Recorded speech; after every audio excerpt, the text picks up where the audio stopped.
Hello friends, देखो अभी हम लोग जनपदोपध्वंस का सारे के सारे जो डिजीज दिए गए हैं जो हमारे सिलेबस में है, तो वो सारे के सारे कर लेते हैं जिससे एक ओवरव्यू बन जाए और स्ट्रक्चर्ड वे में देखेंगे और एक बढ़िया सा पूरा फुल डिटेल में देखेंगे। वो नोट्स वाइज छोटा छोटा नहीं, डिटेल में बुक वाइज देखेंगे कि क्या क्या दिया गया है। ठीक है, तो हम लोग अच्छे से देखेंगे। सबसे पहला वो जो है वो चिकन पॉक्स है। ठीक है, तो चिकन पॉक्स जो है world wide distributed acute highly infectious, कैसा हाईली इन्फेक्शियस होता है disease which occur at both epidemic और एंडेमिक दोनों फॉर्मेशन में ये पाए जाते हैं।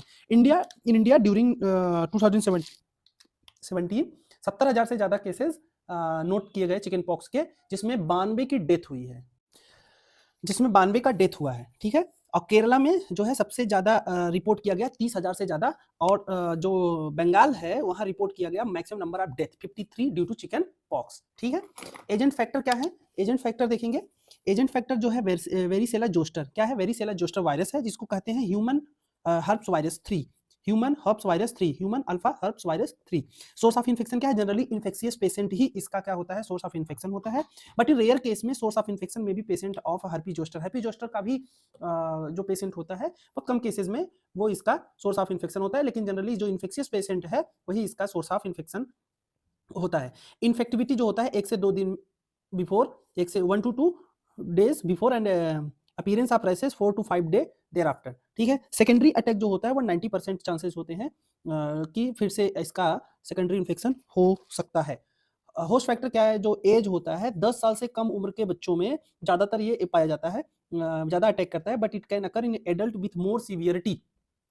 ठीक है, तो अगर वेरिसेला जोस्टर जो है वो एडल्ट में इन्फेक्शन क्रिएट करता है तो ज्यादा सीवियरिटी के साथ आता है, but generally 10 year below the 10 year age का जो ग्रुप होता है उनमें इन्फेक्शियस होता है। Immunity once attack give almost life long immunity, तो लाइफ लॉन्ग इम्यूनिटी जनरेट कर देता है अगर एक बार आपको इसका एक्सपोजर हो जाएगा। प्रेगनेंसी में अगर ये वो करता है कि इन्फेक्शन होता है तो first 20 week of gestation may cause congenital varicella syndrome, fetus characterized by LBW, microphthalmia and contract and skin lesion. ठीक है, एनवायरमेंटल फैक्टर जो होता है, एनवायरमेंटल फैक्टर क्या है? It is in India it is common during winter. कब होता है? विंटर में और स्प्रिंग में।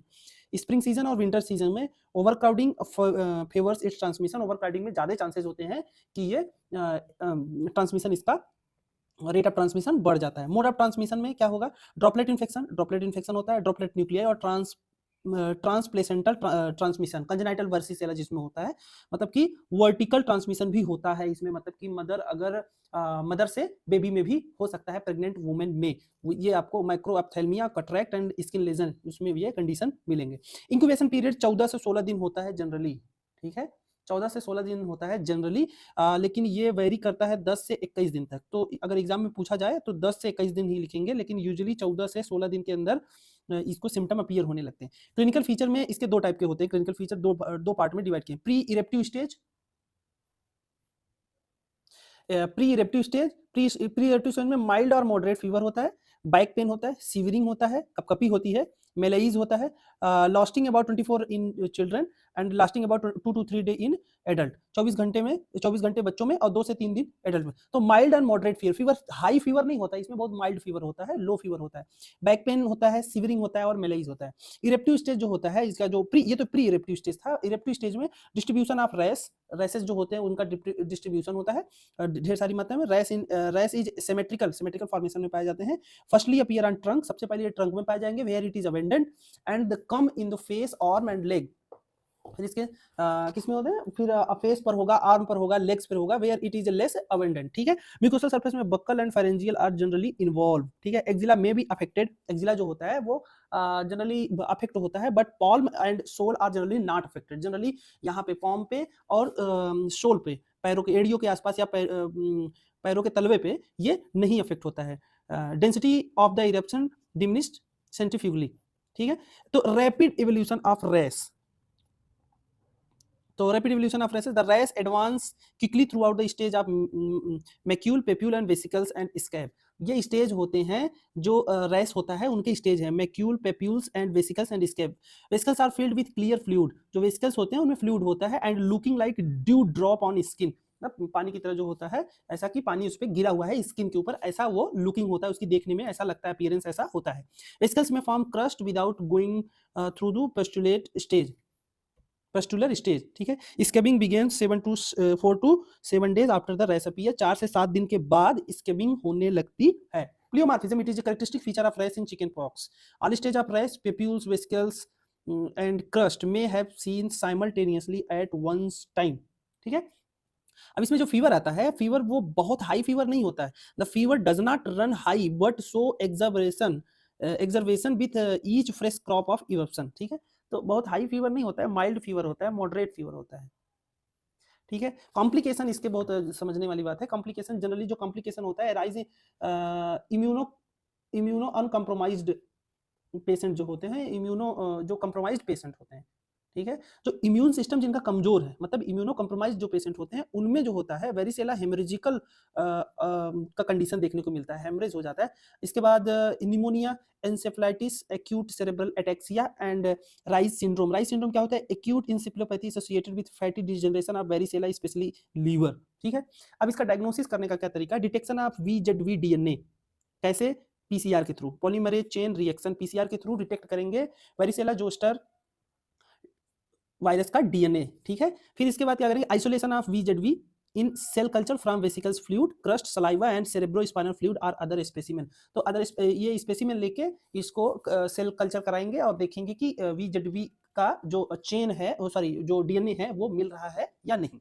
अब बात करते हैं कंट्रोल का, ठीक है। The controls measures are notification, isolation of case about 6 days, मतलब क्वारंटीन करेंगे, आइसोलेट करेंगे फ्रॉम ऑनसेट ऑफ रैश, जब रैश आने शुरू हो जाएंगे या फिर सिम्टम आने दिखेंगे तो उसको आइसोलेट करेंगे। Disinfection of articles soiled by nose and throat discharge, disinfection of articles soiled by nose and throat discharge, मतलब कि जहां थूकेगा, स्पिटिंग करेगा जो पेशेंट होगा उस जगह पे डिसइंफेक्शन करना बहुत जरूरी होता है, ठीक है। ये कंट्रोल में आ जाएगा। Several antiviral compound provide effective therapy for varicella including acyclovir, valacyclovir and famciclovir and foscarnet, ठीक है।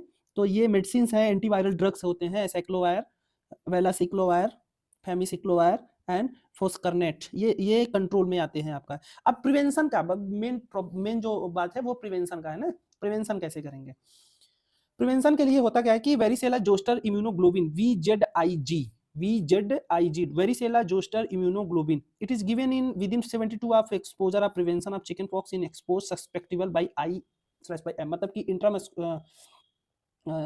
देखो अगर वेरिसेला जोस्टर का ये होता है टीका जिसको कहते हैं, तो इसको देना होता है कि अगर एक्सपोजर हो गया है, पेशेंट से आपका एक्सपोजर हो गया है तो उसको रोकने के लिए chicken pox in expose susceptible bye IM, तो इसको दिया जाता है वेरिसेला जोस्टर इम्यूनोग्लोबिन, ठीक है। तो जो इंजेक्शन दिया जाता है 12.5 यूनिट पर KG body weight up to maximum 625 unit, ठीक है। If a risk patient remains exposed the dose should be repeated in 3 week, अगर रिस्क बढ़ रहा है आपका, बार बार वो हो रहे हैं, तो 3 दिन के अंदर, सॉरी 3 हफ्ते में इसको रिपीट कर सकते हैं। तो वैक्सीन क्या होता है? A live attenuated vaccine is recommended for the children between 12 to 18 month of age who have not had chicken pox by subcutaneous injection in dose of 0.5 ml। तो इसका वैक्सीन होता है live attenuated vaccine, is recommended for children between 12 से 18 महीने के अंदर, जब vaccination वाला पीरियड होता है बच्चों का, उसमें लगाया जाता है। Who have not chicken pox by subcutaneous injection in dose of 0.5।